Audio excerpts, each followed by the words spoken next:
Why did you come here?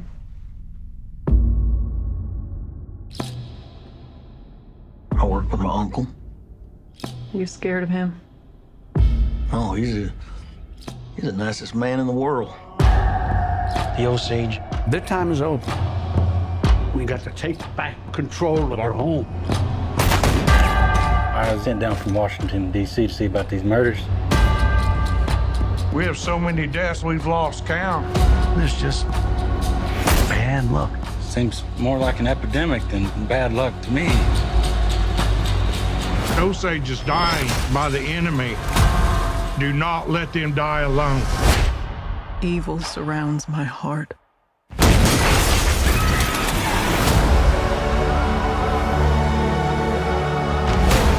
You gotta pick a side. I don't even know if you love me anymore. Of course I love you.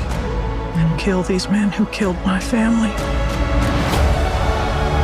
Did your wife say who she was most afraid of?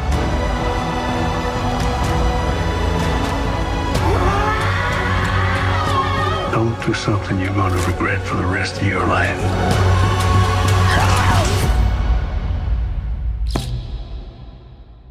I ain't got nothing but regret.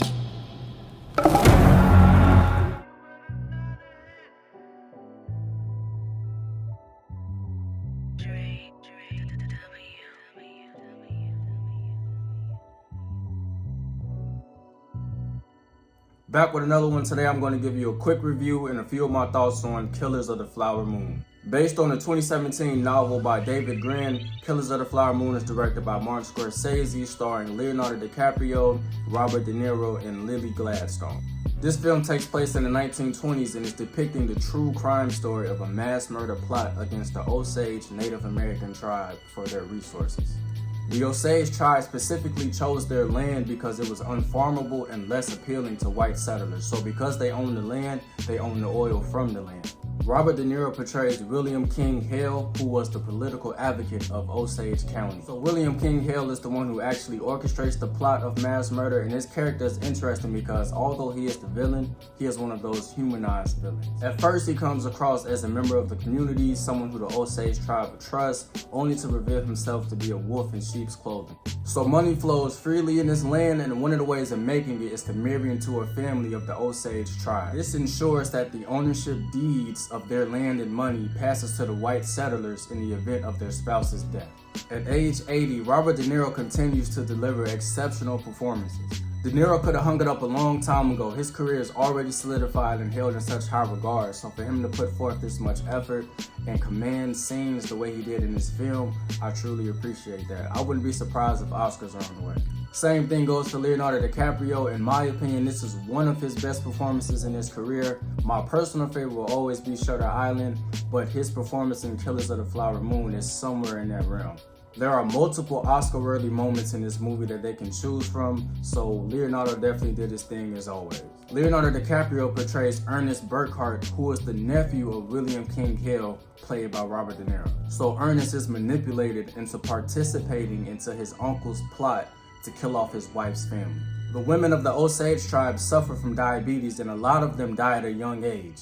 Ernest's wife has diabetes, and he gradually slips poison into his wife's insulin shots. But the thing is, Ernest actually does love his wife. They start a family and they have a true connection. So he's in a sticky situation, and it's exciting to watch how these events unfold. Lily Gladstone portrays Molly Burkhart, who is Ernest's wife. She is a member of the Osage tribe and is the heart and core of this film. Molly is tender, she's vulnerable, she's gentle. She deeply loves and trusts someone so much that she blindly looks past the truth, even if that truth is that someone is trying to kill you.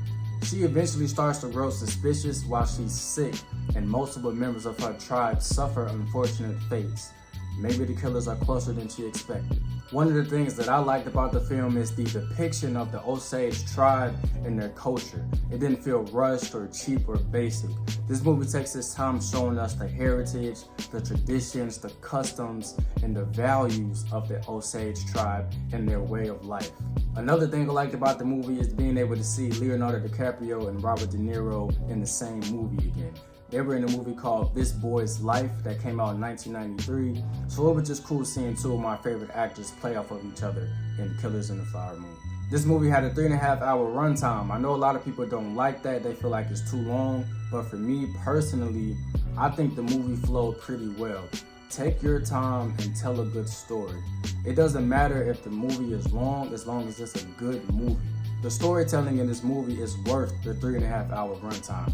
So much ground to cover, so many stories to tell. They even implemented the birth of the FBI in this film, so I appreciate that. Another thing I liked about the movie is how it ended. Martin Scorsese found a different approach for his epilogue. So instead of the screen just turning to black and the words pop up and we read the outcomes of each character, he found a different way to do that, and I appreciated that. I thought it was cool. I'm gonna rate this movie and give it a 9 out of 10. I really enjoyed this movie and it was educational in so many ways. We got to see the true crime story of the brutal history of the Osage tribe and how they were exploited and murdered. Yep, Killers of the Flower Moon was a good movie. Definitely worth the watch, and I recommend everybody go see it. As always, thanks for watching. Thanks for supporting me. Please like and subscribe and leave a comment on what you thought about the film, and I will see you on the next one.